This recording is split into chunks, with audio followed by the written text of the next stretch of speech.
Started then. Brilliant. Okay, so first of all, thank you so much, Sam, for having me back here, and thank you everybody for joining me today to just chat about Dracula. So, just um, a little word on content notes. We're going to be talking about blood. There'll be mention of death, including a mention of suicide, medical procedures, and some offensive language in quotation. So yeah, just do bear that in mind. And now let's get started. From video games to red wine advertised as blood, from gothic tourism to romanticized portrayals of the world's most famous monster, Dracula is everywhere. But who is Dracula really? Speculations have ranged from obviously Vlad the Impaler to Henry Irving, who was Stoker's employer when he worked for the Lyceum Theatre in London and who famously played Mephistopheles, and whom Stoker had intended to play Dracula in a stage version of Dracula. But really, the situation's a little bit more complicated than that. And I think part of Dracula's endurance is Bram Stoker's is a really, really perfect convergence between Bram Stoker's research and circumstances and the impossibility of the figure really to be completely pinned down. So this talk will delve into some of these dimensions, some of these circumstances that have given Dracula to the world, ranging from the cultural to the biographical, in order to try and shed some light on the genesis of the novel and therefore the genesis of the vampire himself. And in order to do so, I'll take you through a series of objects that feature importantly in the novel so that we can understand how Stoker has thought of them and conceptualize them and how we might be able to conceptualize them in the novel. So the first one that I'll begin with is the ship. And we were just talking about the Demeter episode. Dracula first reaches England's shores on board a ship called the Demeter, sailing from a black port sea towards Whitby, as it drifts aimlessly into the harbour, bearing the vampire and a dead captain whose hands are fastened to the wheel by a rosary in a desperate bid to keep himself safe. We find that the ship is a perfect place for Dracula to start his predations. And it's also, I think, a perfect place for us to begin understanding why Stoker writes so skillfully about the terror of the sea, intermingling his life experience with the primeval human fear of the unknown. The sea, like the vampire, frightens and fascinates us, and increasingly oceanic studies have been drawing on Gothic studies to theorize the sea as a space, a Gothic space in and of itself. And I don't want to anticipate next month's theme, but I think that's important to bear in mind. It's a space which confronts us with our own vulnerability. Coleridge's Rime of the Ancient Mariner, which Stoker quotes, reminds us that it's a space where life and death intertwine. And Stoker knew this very well, not just abstractedly, intellectually, but also quite personally and directly. The horror of the Demeter is so efficient, so all encompassing, because it tells of Stoker's own dreadful sea stories or watery stories.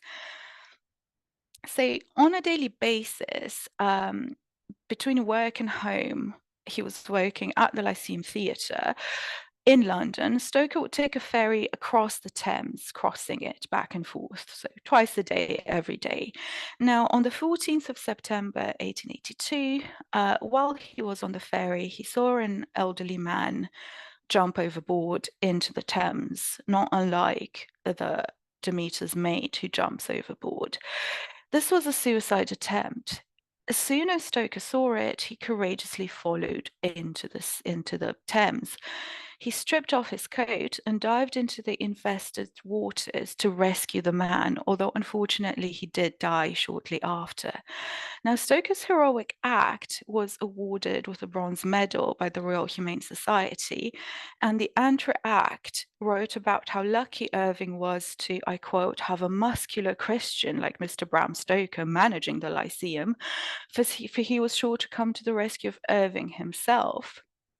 They also published a caricature, which you can see on your screen here, which shows Irving and a completely dripping wet Stoker, and being lauded by Irving, who says, "Bravo, Stoker, we pretend to be heroes on stage, but you really are one."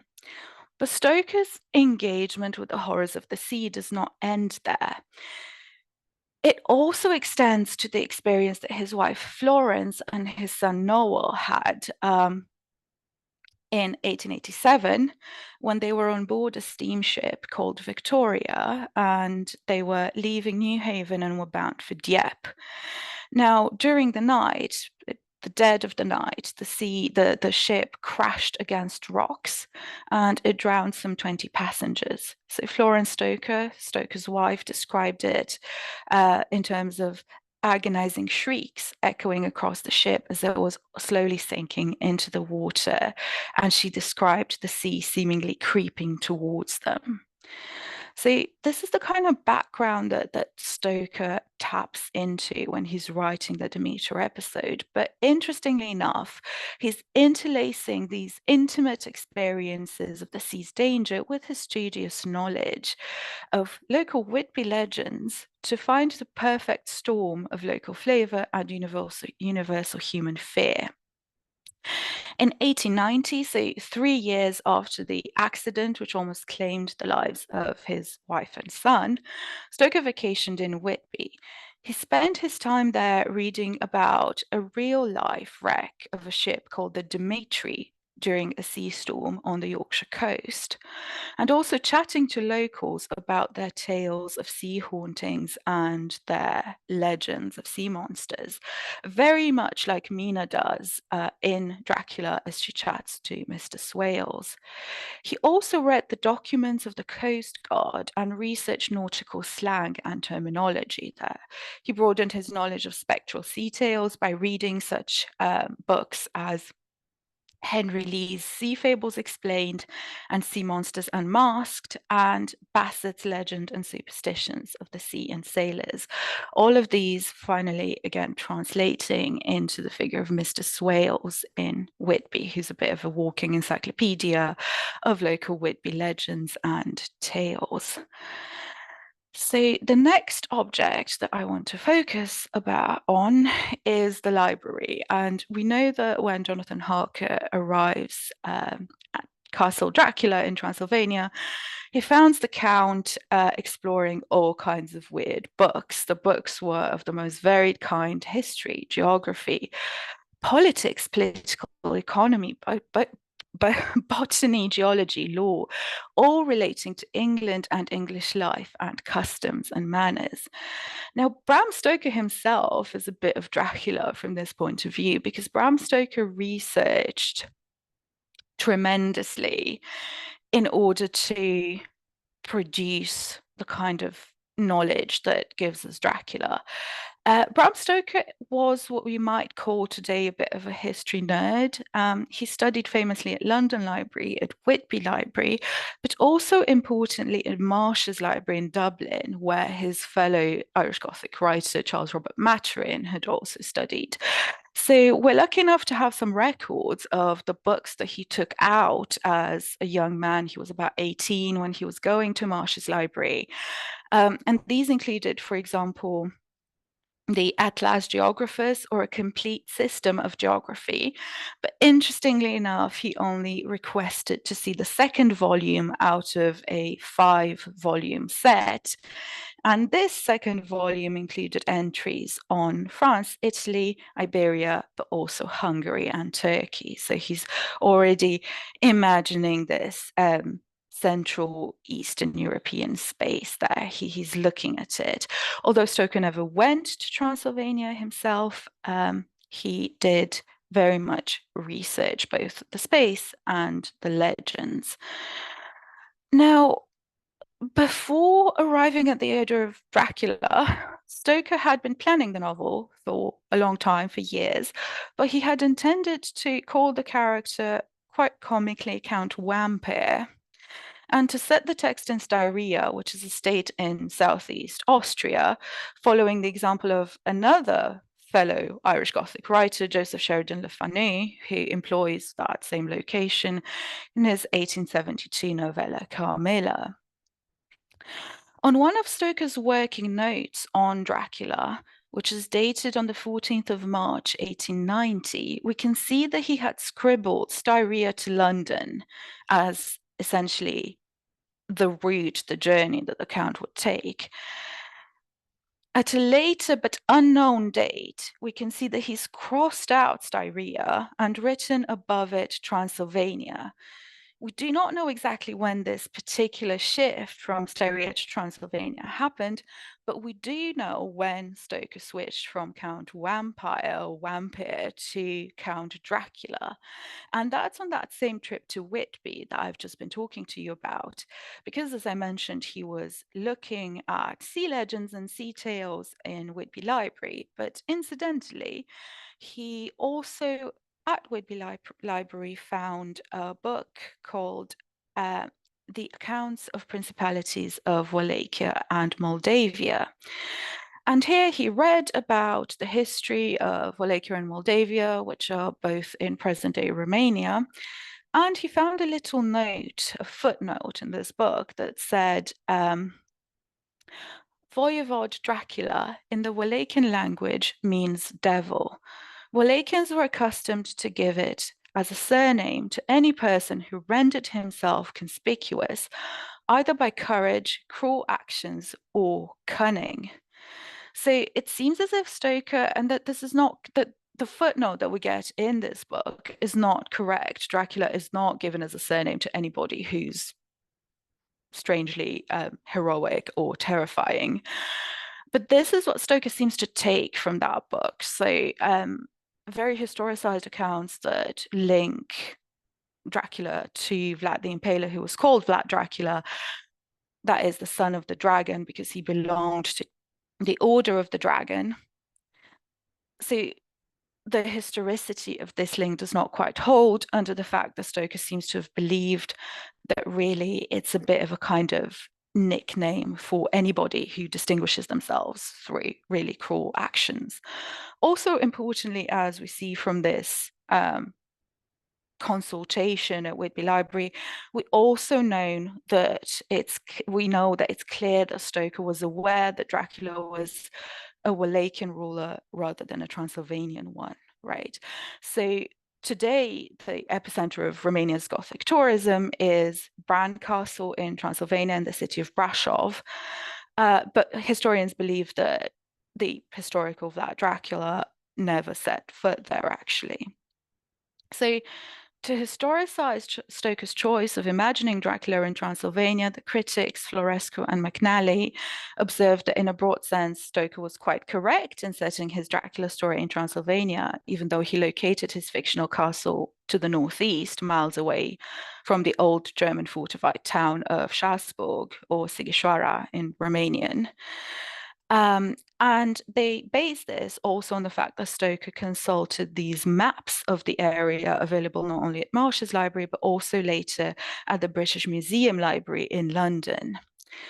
So this obviously emphasizes the breadth of Stoker's history, which is also corroborated by the biographical accounts from Barbara Belford, who wrote one of Stoker's biographies, and the wealth of archival material that we have this. However, the Gothicism of the novel does not reside merely in the fact that he asks us to suspend our disbelief to accept the existence of a vampire, but also in kind of imagining us, asking us to extend this history, to kind of think more broadly about space and historical links. So to a certain extent, to read Dracula as just being Vlad the Impaler goes against the grain of this Gothicism. And specifically to think about this, I want to focus on a passage uttered by Dracula himself, which is often overlooked when we read Dracula as just a kind of fictionalized vampiric version of Vlad the Impaler. And this is the bit where Dracula in Stoker's novel says, "We Sekis have a right to be proud." And then he goes on a kind of spiel about witches mating with the devil himself, as well as references to Thor and Odin. But he locates Dracula being a Seki rather than a Romanian ruler, which reinforces this idea that he's thinking, he's expanding, he's extrapolating the category of Dracula as a kind of cruel and heroic at the same time ruler rather than an actual per se historical figure. So it's a fantasy deeply rooted in a genuine engagement with the fraught history of the land, but it's still fantasy.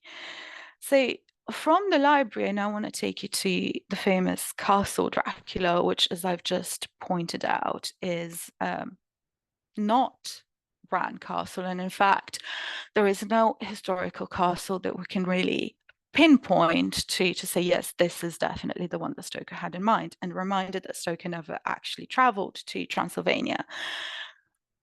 And usually when we think about the castle in Bram Stoker's novel, we think about the beginning when Jonathan Harker arrives at Castle Dracula and he's experiencing this tremendous sense of isolation and discovering the uncanniness of the space and the uncanniness of his host, obviously.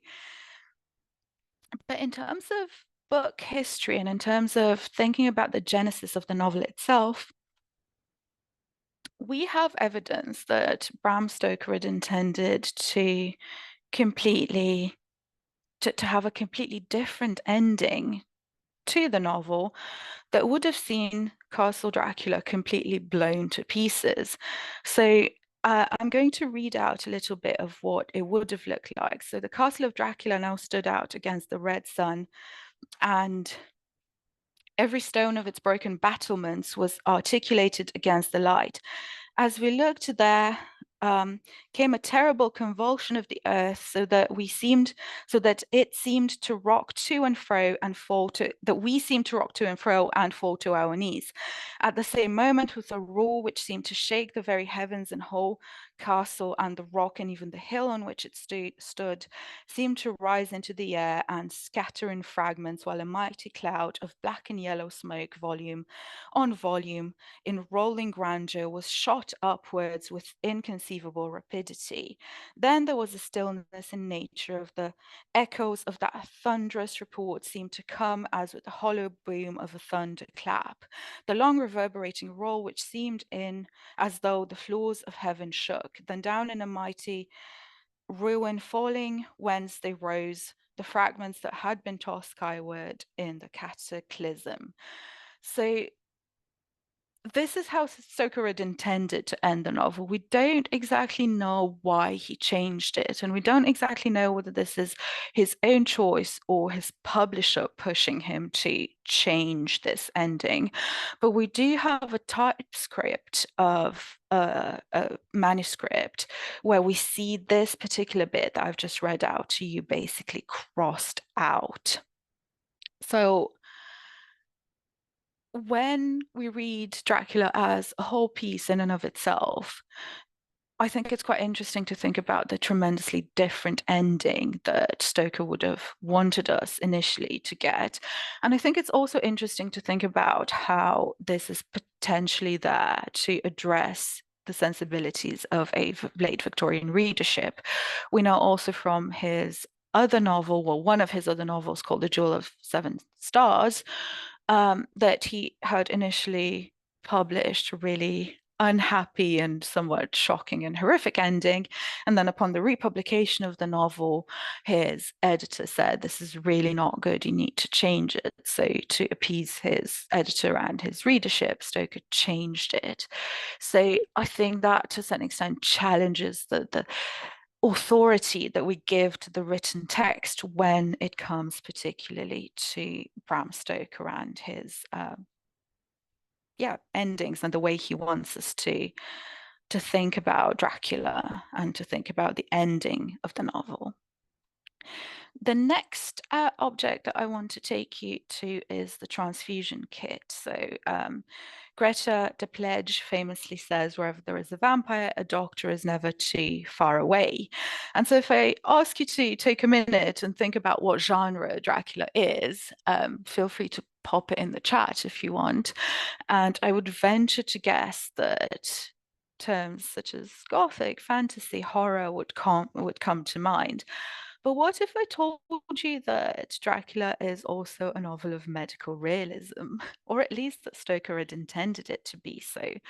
I know that it's odd to claim this in contemporary times when we know about blood transfusions, when we know about blood types, and so on and so forth. But Bram Stoker was at the time very aware of the latest medical developments of his time. He was very keen that all his descriptions of blood loss, of blood transfusion, that to be to get them right to the smallest of details. He wanted to portray the realism and logic, what Van Helsing in the novel calls the scientific, skeptical, matter of fact 19th century, because in the 19th century they saw themselves as really enlightened, as really scientifically aware. And this is important because it's that medical realism that makes the supernatural more convincing. Because after all, the vampire is not the deluded fantasy of an impressionable mind, but a real creature menacing that scientifically enlightened Victorian London. So, in order to get all his details right, Bram Stoker would show his notes to his brother, Sir Thornley Stoker, who was a famous surgeon and anatomist. So, he wanted him to check them and essentially to say, yes, this looks right and this makes sense. So we actually have another typescript of the manuscript, which contains notes from Thornley Stoker about the reliability of Bram Stoker's account of blood transfusions and his use of medical language. So if we are to unpack his medical language as well, so if we look at Dr. Seward's observant notes on his patient Renfield, they perfectly mimic the tone of reports published in the British Medical Journal or the Lancet at the time. But they're also fictionalized. These snippets of medical realism essentially meet a kind of superstitious imagination as well. So Stoker weaves together rationalism and medicine on the one hand and sort of superstition on the other hand. And this again comes from a biographical experience that he's had because he knew illness firsthand. Stoker was a very sickly child, and he spent his basically 7 years of his life pretty much bedridden with a very mysterious disease. We actually still don't know what it was, and scholars in the medical humanities have been trying to understand what he suffered from, but really couldn't. While he was bedridden during his first 7 years of his life, his mother, Charlotte, basically fawned over him and entertained him with stories, as one does, right? To tell the sickly child some stories, but the stories that she told were stories of real life disease and death, and that is because Charlotte Stoker had lived through the Sligo 1830 cholera epidemic that ran rampant through the streets. So she told the young Bram of how, at the height of the epidemic, for example, a man arose from an opium-induced trance to terrible blows, attempting to break his legs so that they could fit him into a coffin that was much too small for himself. At the same time, she also told Bram Stoker about a local belief that she had heard in Sligo that cholera came from the water and spread over land as mist. And of course, this is very much in the same manner that Dracula moves once he reaches Whitby by ship. right? So Dracula's vampirism and its mechanism of transmission is historically and culturally embedded in contemporary medical concerns. Also, interestingly enough, Lucy Westenra might very well be deriving her name from the work of the Italian scientist Louis Westenra Sambon, who likened colonization to parasitism. So think about the connections between vampirism and the parasite as well. So the next object I want to talk about is the crucifix. And you're probably expecting me to talk about religion, and I will talk about religion in a minute. But before that, I want to take you through the story of a little small gold crucifix that might be important in the novel. So Stoker's wife, Florence, before she married Bram Stoker, she actually dated yet another Irish Gothic writer, Oscar Wilde. And at some point, Oscar Wilde had gifted Florence a little gold crucifix as a gift. When Wilde found out that she was due to get married to Bram Stoker, he essentially sent a little note to Florence, essentially saying, so worthless though the trinket be, to me it serves as a memory of 2 sweet years, the sweetest of all the years of my youth, and I should like to have it with me. So he's essentially asking Florence to give him back the little crucifix. We stand apart now, Wilde wrote, but the little cross will serve to remind me of the bygone days, and though we shall never meet again, and after I leave Ireland, still I shall always remember you at prayer. So Florence tells Wilde to come and retrieve it from 16 Harcourt Street, which is where Stoker lived. Wilde replies that's quite out of the question. He thinks it's unfair to Stoker and unfair to you. So he suggests meeting at Florence's parents' home on the Crescent. They did, and then the sort of notes that we have from there, the letters that we have from there, suggest a misunderstanding in that Florence thought Wilde was after some kind of last minute tryst between the two of them. So obviously that creates a lot of tension. And if we turn to the episode where Lucy is staked, we know that at the end, Van Helsing places a little crucifix on her lips. So if we think about the kind of rivalry between this supposed rivalry between Stoker and Wilde, and how that might be sublimated when the group of men who were initially rivals as well, fighting for Lucy, plays the crucifix in a kind of removal of that object. But what's interesting about that is that although this is read as a kind of, very often it's read as a misogynistic destroyal of Lucy herself, we can also read it as a kind of sublimation through the removal of that object of rivalry into a kind of homosocial relationship with homoerotic undertones, which we know that Stoker was quite interested in. Especially as it's suggested, it's speculated, we don't have a ton of evidence, but it's speculated that Bram Stoker was seen visiting Oscar Wilde in Paris during his exile. We also know that Bram Stoker wrote a letter to Walt Whitman. He first wrote a very kind of effusive, essentially love letter to Walt Whitman. He didn't have the courage to send it, but then he wrote another letter to him and enclosed the initial letter. And it's quite long, but it ends with saying, if you would ever care to have more you can imagine, for you have a great heart, how much pleasure it would be to me to write more to you. So essentially he's asking Walt Whitman to enter a kind of correspondence relationship with him. How sweet a thing it is for a strong, healthy man with a woman's eye and a child's wishes to feel that he can speak to a man who can be, if he wishes, father and brother and wife to his soul. I don't think you will laugh, Walt Whitman, nor despise me, but at all events, I thank you for all the love and sympathy you have given me in common with my kind. So I wanted to share that kind of background to the crucifix that is often not known or spoken about. But now I am going to talk a little bit about religion as well. And specifically focus on, yes, Bram Stoker was quite interested in Catholicism. We know this again from the stuff that he was looking at in Marsh's library as a young man when he was taking out some pamphlets relating to papism, essentially, but also him commenting at the Lyceum on the staging of Lord Alfred Tennyson's Play the Cup on how many ritualists had come to see the play. Florence also ended up converting to Catholicism and actually going to the London Oratory, the Brompton Oratory, the one that Nick Cave actually wrote a song about. But to read Van Helsing, as is often the case, as completely Catholic is a bit complicated.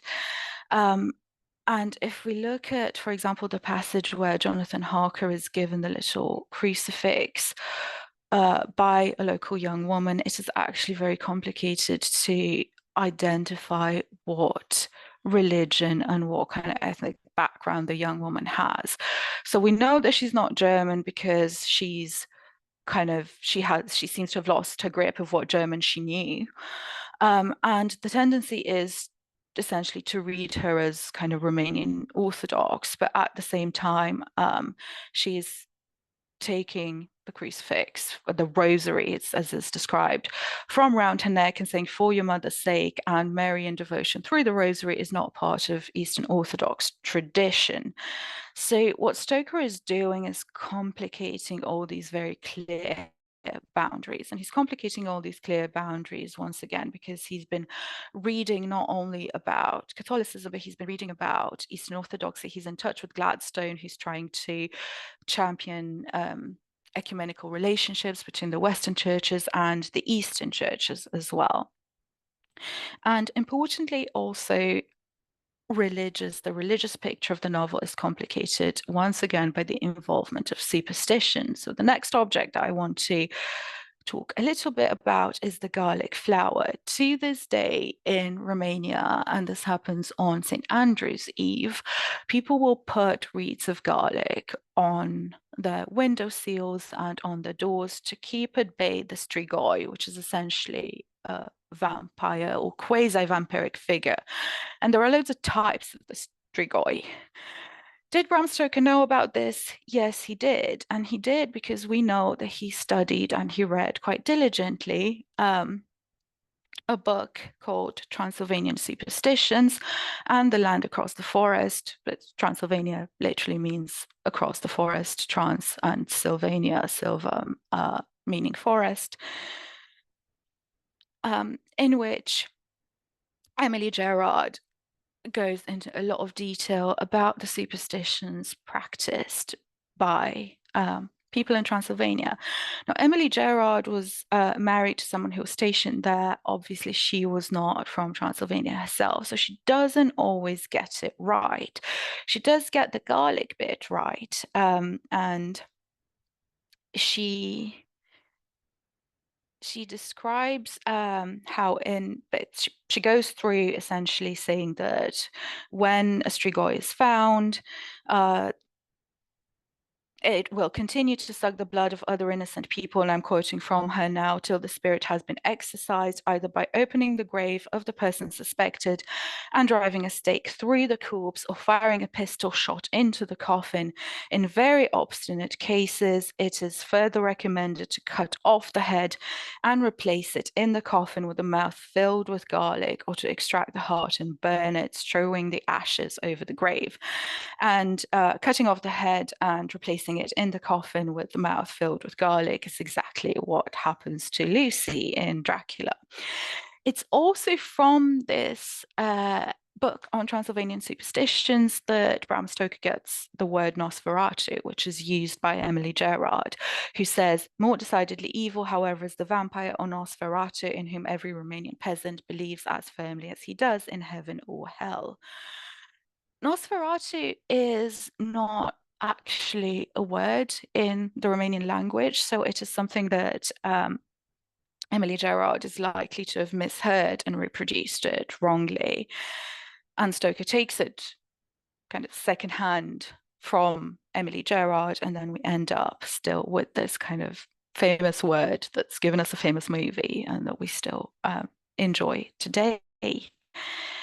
So quite a complicated picture, weaving in superstition with religious plurality and theological plurality as well, which is all something that Bram Stoker has read about. Finally, I want to spend a little bit of time thinking about gold, and I'm thinking in terms of challenging readings of Dracula as someone who has been a marginalized figure, someone who stands for racialized and ethnic minorities, immigrating to a new country and being essentially unwelcome. As we have seen, he's a nobleman, he's a count, he's a warrior. He's also quite literally sitting on heaps and heaps of gold in one corner, right? And I'm going to turn to basically Marx's metaphor of capital as dead labor. So Marx says capital is dead labor that vampire-like only lives by sucking living labor and lives the more labor it sucks. Now, for Marx, obviously, vampirism is a metaphor, but it's a metaphor that is literalized in Stoker. And the gold obviously is a tangible object, but it's not just the labor itself that is being understood to kind of build his wealth, but it's also the transformation of people into commodities. And this is where I want to think about the Romany people working for Stoker that we also usually read as kind of the bad guys there. But a bit of context, and the situation in Transylvania was a bit more complicated, but in Wallachia and Moldavia, the Romany people suffered 500 years of chattel enslavement, and the historic Vlad Dracula would have owned enslaved people.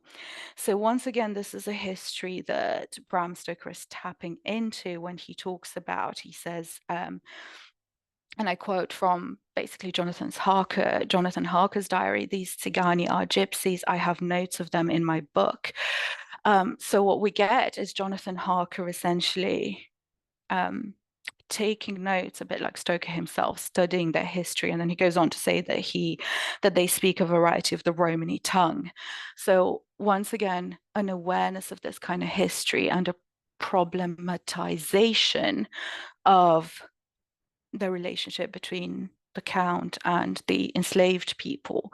So on top of that, it's important to remember that the locals fear Dracula as much as Jonathan Harker does. In fact, they warn him not to go to Castle Dracula. And then we have that episode where the Count is bringing in a baby to feed the three vampire ladies that live with him. And a local mother is shouting, "Monster, give me my child back."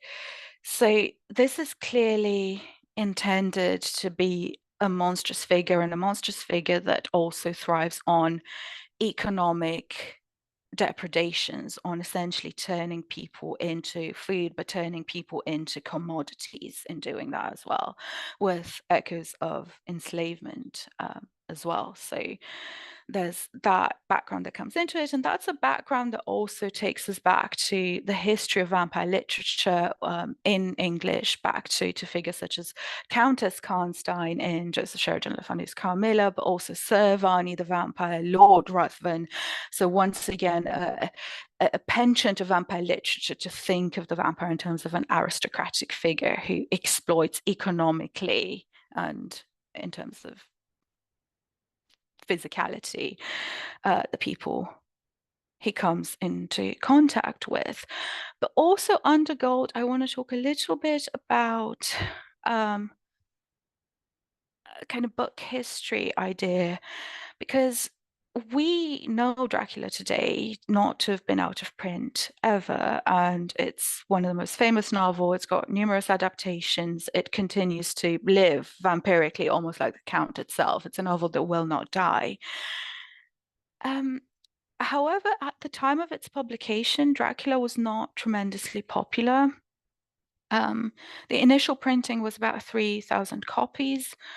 We have no records that survive of the total number sold or whether there were any reprints.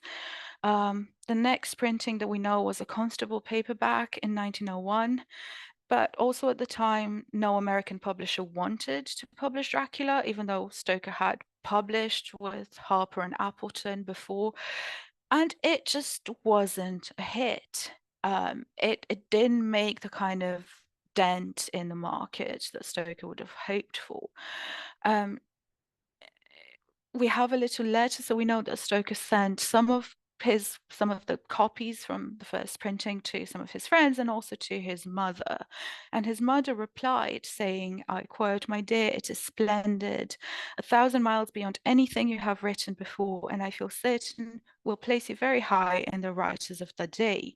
The story and style being deeply sensational, exciting, and interesting. No book since Mrs. Shelley's Frankenstein, or indeed any other at all, has come near yours in originality or terror. Poe is nowhere. I have read much, but I never met a book like it at all. In its terrible excitement, it should make a widespread reputation and much money for you."